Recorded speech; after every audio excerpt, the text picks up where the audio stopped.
Hello, চলো তোমাদের সঙ্গে শেয়ার করা যাক শিবরাত্রির দিনকে সকালবেলা আমরা দিনটা কিভাবে কাটিয়েছি। আগে ব্লগে দেখেছো আমরা রাত 3:30 পর্যন্ত জেগেছিলাম।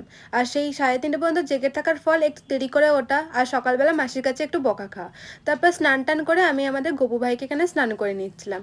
আর এদিকে আমার বোন আমাকে বলে দিচ্ছিল যে কিভাবে গপুকে কি করতে হবে না করতে হবে। আসলে আমি সেভাবে কখনো গপুকে চান করাইনি বা গোপুর পুজো দিইনি, তাই জন্য আমার বোন সব আমাকে বলে দিচ্ছিল, আমি সেই সবই করে দিচ্ছিলাম। আর এদিকে দেখো গোপালকে জামা পরিয়ে কি সুন্দর লাগছে।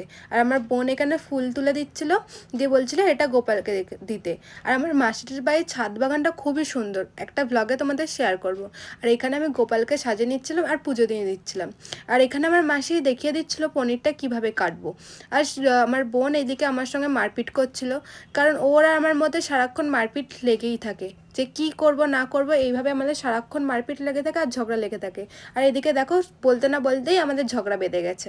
তারপর ওকে কাটতে না দিয়ে, কাটতে নয় আসলে ওখান থেকে ওকে হাঁটিয়ে আর আমি কাটতে লাগলাম। আর ওদিকে পেছন দিয়ে ঢং করছিল আর আমার কানের কাছে গজগজ করছিল। তারপর আমার মামা ফোন করেছিল যে মাসির বাড়ি আসার জন্য।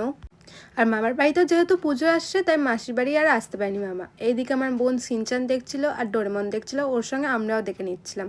এদিকে দেখো মাসির পনিরের তরকারি হয়ে গেছে। তারপর আমার মাসি সবার জন্য চা করে নিল।